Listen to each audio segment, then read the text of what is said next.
আমি সমস্ত ছেলেদের মায়েদের কাছ থেকে একটা প্রশ্নের উত্তর চাই।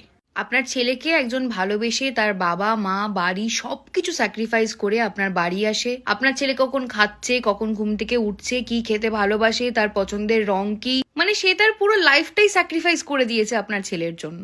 সে তার দিকে তাকাতে ভুলে গেছে। তার লাইফ, তার হবি, তার ইচ্ছা, তার অনিচ্ছা, সে সেই সব দিকে তাকানোর সময়ই পাচ্ছে না, কারণ আপনার ছেলে তার কাছে হচ্ছে ফার্স্ট প্রায়োরিটি। আপনাদের কখনো এটা মনে হয় না যে এই মহিলাকে আপনার মাথায় করে রাখা উচিত? আমার ছেলেকে আমি জন্ম দিয়েছি, তো সে আমারই কথা শুনবে, তাহলে বিয়ে দিচ্ছেন কেন? কি দরকার আপনার ছেলের বিয়ে করার? আপনি রেখে দিন না, ঘরের মধ্যে বন্ধ করে নিজের ছেলেকে রেখে দিন। আপনি বিয়ে দিচ্ছেন কেন? কারোর স্বামী বানাচ্ছেন কেন?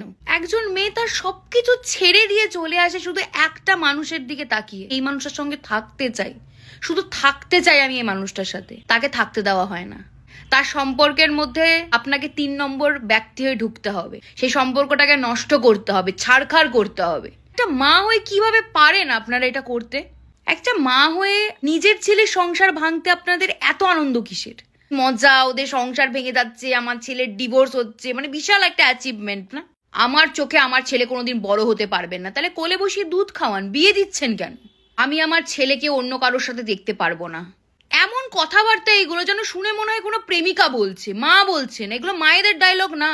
নিজের ছেলেকে বলছে আমি বৌমার সঙ্গে দেখতে পারবো না। মেন্টালি প্রবলেম, একটু ডাক্তার দেখান, ওষুধ খান আপনারা।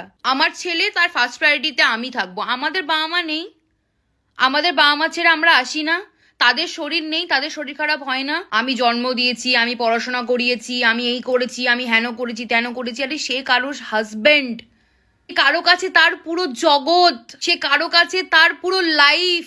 এটা আপনারা কেন ভুলে যাচ্ছেন? আপনাদের এই সামান্য কমপ্লিকেশনস এর জন্য দুটো মানুষ আলাদা হয়ে যায়, দুটো মানুষ একসাথে থাকতে পারে না। একবার ভেবে দেখুন, দেখবেন অনেক পরিবার না আর ভাঙবে না, অনেক পরিবার হেসে খেলে বেরোতে পারবে। আপনাদের মতো এই টক্সিক মহিলাদের জন্য অনেক সম্পর্ক ভেঙে যায়।